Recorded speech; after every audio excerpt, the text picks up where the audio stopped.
Selamat siang semuanya. Assalamualaikum warahmatullahi wabarakatuh. Sebelumnya, perkenalkan nama saya Muhammad Rifki Arif.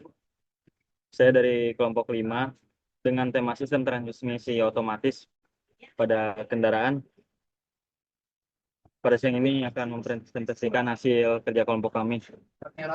Bisa di next.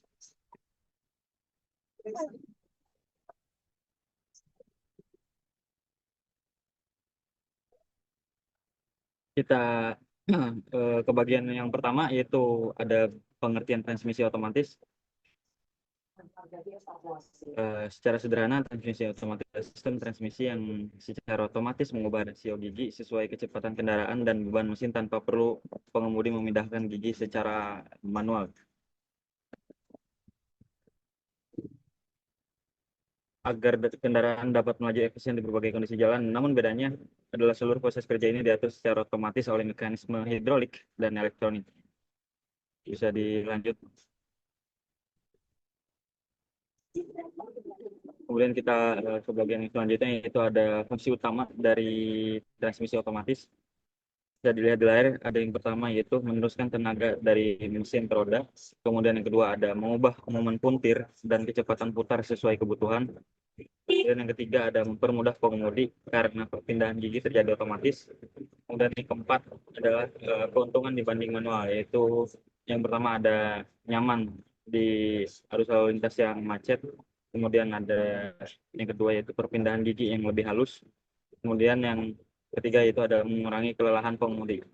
Jadi pengemudi tidak mengeluarkan tenaga lebih untuk mengatur transmisi secara mandiri karena semua sudah diatur dengan mekanisme otomatis. Kemudian selanjutnya, Oke, jadi yang pertama itu ada konverter torsi. Bagian ini berfungsi menggantikan kopling pada sistem manual. Konverter torsi bekerja menggunakan fluida, bukan gesekan mekanis seperti kopling biasa. Saat mesin berputar, impeller pada torque converter mendorong oli ke arah turbin, sehingga tenaga mesin dapat diteruskan secara halus ke transmisi. Selain itu, konverter torsi juga berfungsi memperbanyak torsi pada saat kendaraan mulai bergerak dari posisi diam. Lalu selanjutnya itu ada planetary gear set. Ini merupakan inti dari transmisi otomatis, karena disinilah proses perubahan rasio gigi terjadi. Planetary gear terdiri dari 3 komponen utama, yaitu sound gear, planet gear, dan ring gear. Kombinasi kerja dari ketiganya menghasilkan berbagai rasio putaran yang memungkinkan kendaraan maju, mundur, atau berada pada posisi netral. Lalu ada hydraulic system. Sistem ini berperan penting dalam mengoperasikan kopling dan rem di dalam transmisi. Tekanan oli diatur sedemikian rupa untuk mengaktifkan komponen tertentu sesuai kebutuhan gigi yang sedang digunakan. Selanjutnya ada valve body yang bisa disebut sebagai otak dari sistem hidrolik. Valve body mengarahkan aliran oli ke jalur-jalur tertentu agar setiap komponen bekerja sesuai perintah sistem kontrol. Jika valve body mengalami kerusakan, perpindahan gigi bisa menjadi tidak normal. Dan terakhir adalah transmission fluid atau oli transmisi otomatis. Cairan ini memiliki fungsi ganda. Yang pertama sebagai pelumas untuk mencegah kausan antar komponen, sekaligus sebagai pendingin yang menjaga suhu transmisi tetap stabil. Lalu yang kedua, oli ini juga menjadi media utama dalam sistem hidrolik untuk menggerakkan komponen. Dengan memahami setiap komponen dan fungsinya, kita dapat lebih mudah mendiagnosa jika terjadi gangguan atau kerusakan pada sistem transmisi otomatis. Baik, untuk selanjutnya bisa dijelaskan oleh rekan saya. Oke, di sini masuk ke dalam prinsip kerja transmisi otomatis. Di sini saya akan menjelaskan bagaimana prinsip kerja dari transmisi otomatis. Sistem ini bekerja berdasarkan kombinasi dan dari mekanisme hidrolik, mekanik, dan kontrol elektronik, ya kan? Ketika kendaraan berada pada posisi diam dan mesin hidup, eh, torko eh, torque converter mulai berputar. Pada saat ini, impeller memutar fluida ke arah turbin. Namun, karena beban kendaraan belum sama sekali belum sama dengan peler, disinilah terjadi proses multiplikasi torsi, yaitu peningkatan momen buntir yang membantu kendaraan bergerak lebih mudah dari posisi diam. Saat kendaraan mulai bergerak, kecepatan turbin dan impeller menjadi lebih seimbang. Selanjutnya, sistem hidrolik akan mengalirkan oli bertekanan ke clutch dan brake band di dalam planetary reset untuk menentukan gigi mana yang harus aktif. Lalu, pada proses pemilihan gigi ini dikontrol oleh Electronic Control Unit atau ECU. ECU membaca berbagai sensor seperti kecepatan kendaraan, posisi throttle, dan beban mesin. Kemudian menentukan kapan waktu terbaik untuk berpindah gigi. Perpindahan pada perpindahan gigi pada transmisi otomatis terjadi karena secara halus tanpa hentakan. Karena sistem bekerja menggunakan tekanan fluida yang terkontrol, bukan melalui pemutusan tenaga secara mendadak seperti pada transmisi manual. Secara keseluruhan, prinsip kerja transmisi otomatis ini adalah menciptakan keseimbangan antara tenaga dan kecepatan dengan cara yang paling efisien dan nyaman bagi pengemudi. Teknologi ini, teknologi ini terus berkembang hingga kini, bahkan sudah terintegrasi dengan sistem komputer modern untuk meningkatkan efisiensi bahan bakar dan performa kendaraan. Lanjut bisa dilanjut oleh teman saya.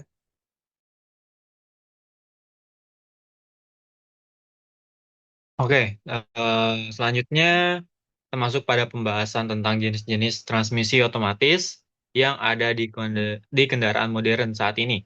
Nah, seiring perkembangan teknologi, transmisi otomatis memiliki beberapa tipe yang bekerja dengan prinsip berbeda namun memiliki tujuan sama, yaitu memberikan kenyamanan dan efisiensi. Yang pertama itu adalah konvensional otomatik atau AT.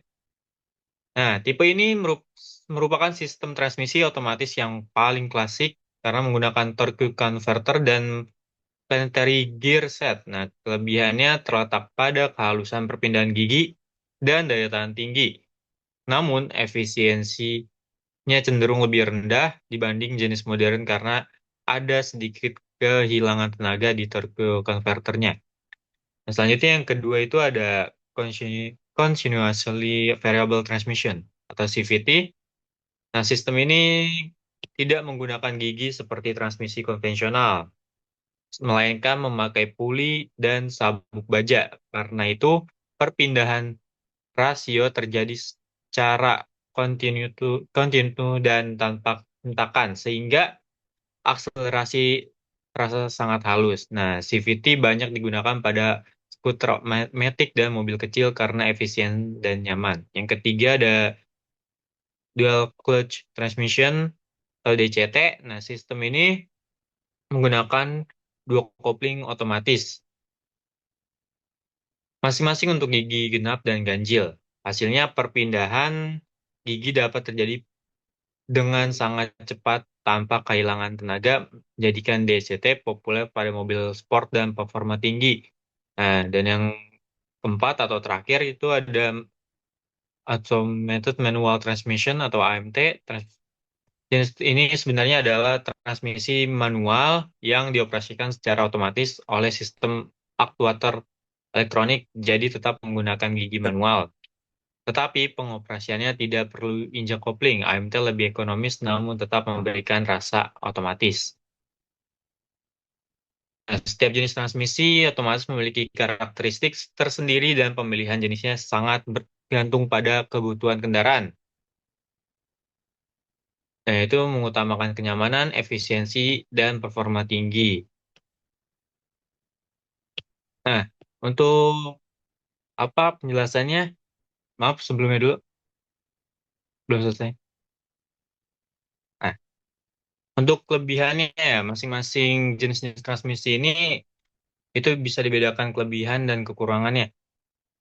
Nah, kalau yang pertama itu di konvensional otomatis atau AT, kelebihannya itu perpindahan gigi sangat halus, terus torsi besar pada kecepatan rendah dan daya tahan yang sangat tinggi. Nah, untuk kekurangannya struktur lebih berat dan kompleks. Terus konsumsi bahan bakar lebih tinggi dibanding tipe lain. Nah, terus untuk yang kedua ada Continuously Variable Transmission atau CVT.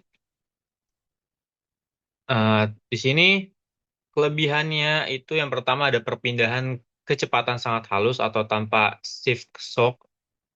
Nah, terus yang kedua ada efisiensi bahan bakar yang tinggi. Terus yang ketiga ada akselerasi terasa stabil. Tapi ada kekurangannya juga. Yang pertama itu ada daya torsi terbatas atau kurang cocok untuk kendaraan yang berat.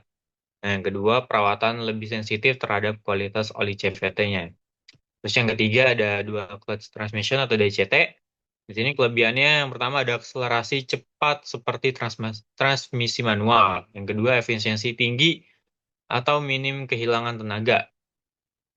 Terus yang ketiga ada cocok untuk mobil performa tinggi atau sport. Nah, kekurangannya itu yang pertama ada sistem kompleks dan mahal. Nah, yang kedua ada butuh pendingin dan perawatan lebih presisi. Yang terakhir yang keempat itu ada automated manual transmission atau AMT. Yang kelebihan yang pertama itu ada harga lebih murah dari AT atau DCT. Nah, yang kedua ada struktur sederhana, dasarnya transmisi manual. Yang ketiga ada irit bahan bakar. Nah, kekurangannya itu yang pertama perpindahan gigi kadang terasa tersentak. Yang kedua kurang halus dibanding DVT dan AT. Oke, boleh. Next. Nah, di sini ada perbandingan jenis transmisi antara AT, CVT, DCT, dan AMT.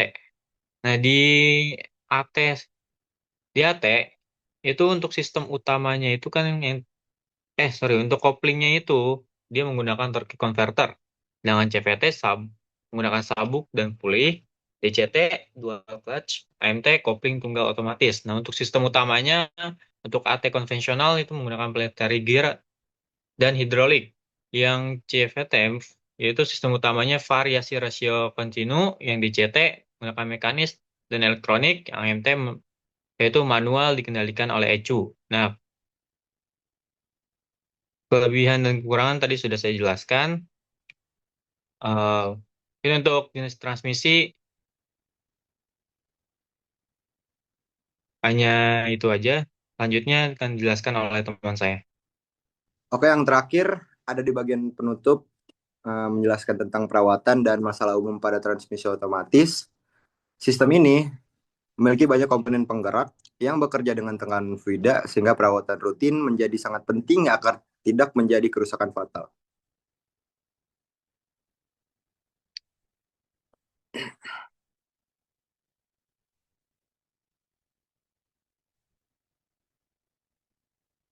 Yang pertama dilakukan penggantian oli transmisi ATF secara berkala sesuai jadwal yang direkomendasikan pabrikan. Oli ini bukan hanya pelumas, tetapi juga media hidrolik yang menggerakkan sistem. Jika oli sudah kotor atau encer, tekanan hidrolik akan menurun dan perpindahan gigi menjadi tidak normal.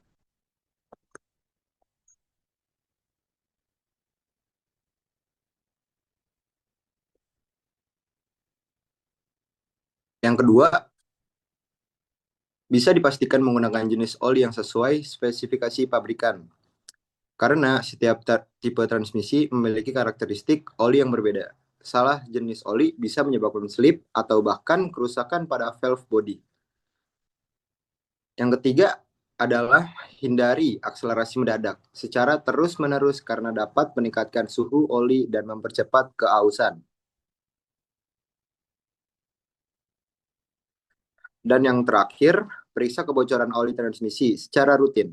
Kebocoran bisa terjadi pada seal atau sambungan pipa oli dan bila dibiarkan tekanan sistem akan turun. Beberapa masalah yang sering ditemui antara lain. Yang pertama ada transmisi terasa slip saat perpindahan gigi. Yang kedua muncul getaran atau hentakan ketika gigi berpindah. Yang ketiga ada perpindahan gigi terasa lambat dan tidak halus. Dan semua penyebab masalah tersebut bisa berasal dari tekanan oli yang rendah, solenoid yang rusak, atau ATF yang kotor. Oleh karena itu, pemahaman teknis tentang cara kerja transmisi otomatis sangat diperlukan agar seorang teknisi dapat melakukan diagnosis dan perbaikan dengan tepat.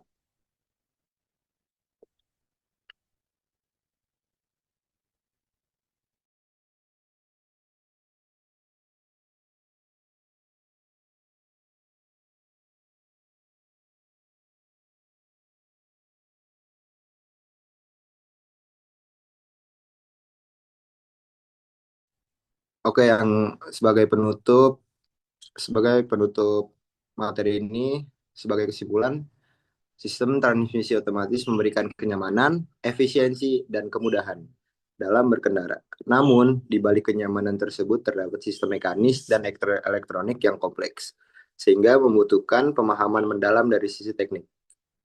Bagi siswa atau mahasiswa otomotif, memahami cara kerja, jenis, serta cara perawatan transmisi otomatis merupakan bekal penting agar nantinya dapat menjadi teknisi profesional yang mampu menganalisis dan memperbaiki kendaraan modern dengan tepat. Terima kasih.